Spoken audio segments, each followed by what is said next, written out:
On either side the river lie long fields of barley and of rye that cloth the wold and meet the sky. And through the field the road runs by to many-towered Camelot.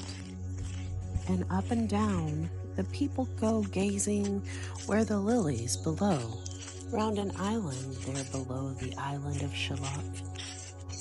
Willows whiten, aspens quiver, little breezes dusk and shiver through the wave that runs forever by the island in the river flowing down to Camelot. 4 gray walls and 4 gray towers overlook a space of flowers, and the silent isle embowers the Lady of Shalott.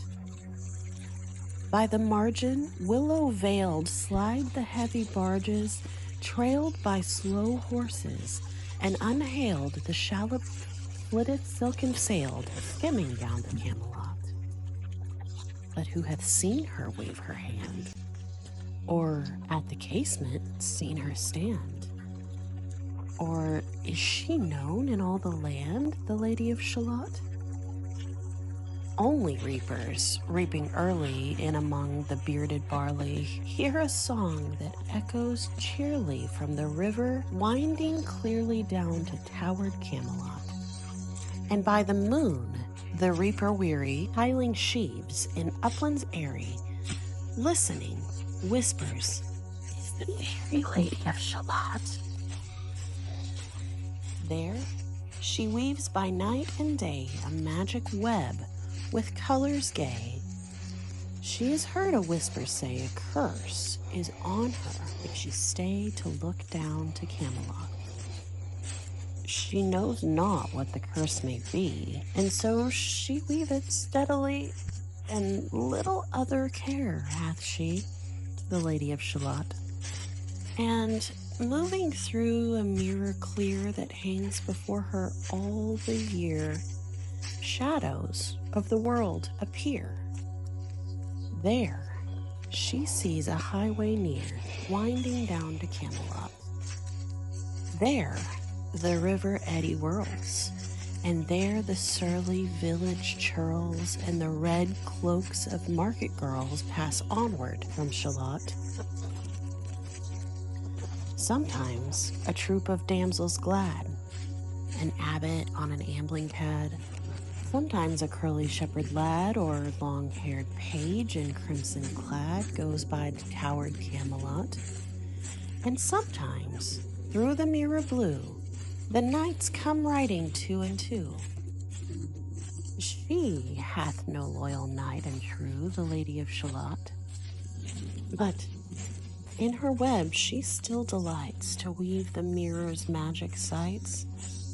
For often through the silent nights a funeral with plumes and lights and music went to Camelot. Or when the moon was overhead came 2 young lovers lately wed. "I am half sick of shadows," said the Lady of Shalott.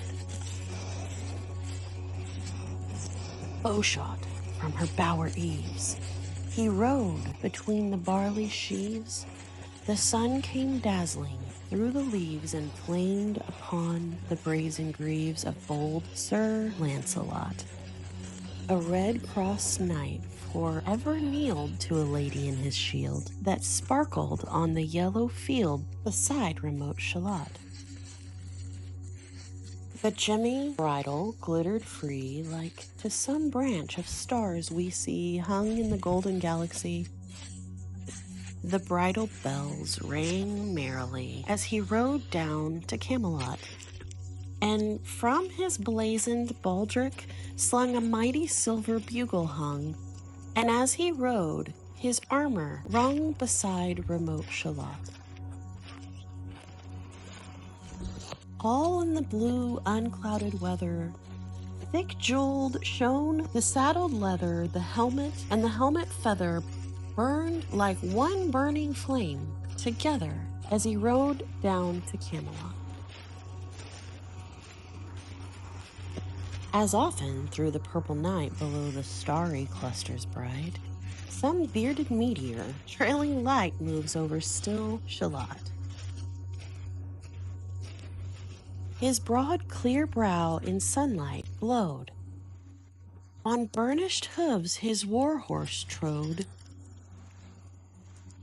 From underneath his helmet flowed his coal-black curls as on he rode down to Camelot. From the bank and from the river he flashed into the crystal mirror. Here a lyra by the river, sang Sir Lancelot. She left the web, she left the loom. She made 3 paces through the room. She saw the water lily bloom. She saw the helmet and the plume. She looked down at Camelot. Up flew the web and floated wide. The mirror cracked from side to side. The curse is come upon me, cried the Lady of Shalott. In the stormy east wind, straining the pale yellow woods, were waning, the broad stream in his banks complaining. Heavily the low sky raining overtowered Camelot. Down she came, and found a boat beneath a willow, left afloat, and round about the prow she wrote the Lady of Shalott. And down the river's dim expanse, like some bold seer in a trance, seeing all his own mischance, with a glassy countenance did she look to Camelot. And at the closing of the day, she loosed the chain, and down she lay. The broad stream bore her far away, the Lady of Shalott, lying, robed in snowy white, that loosely flew to left and right. The leaves upon her falling light through the noises of the night. She floated down to Camelot, and as the boathead wound along the willowy hills and fields among, they heard her singing her last song, the Lady of Shalott.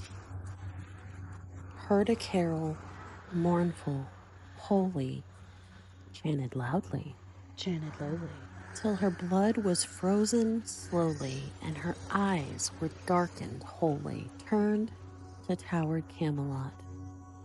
For ere she reached on the tide the first house by the waterside, singing in her song she died, the Lady of Shalott. Under tower and balcony, by garden wall and gallery, a gleaming shape she floated by, dead pale between the houses high, silent into Camelot. Out upon the wharfs they came, knight and burgher, lord and dame, and round the prow they read her name, the Lady of Shalott. Who is this? And what is here? And in the lighted palace near died the sound of royal cheer, and they crossed themselves for fear, all the knights at Camelot. But Lancelot mused a little space. He said, "She has a lovely face. God in his mercy lend her grace, the Lady of Shalott."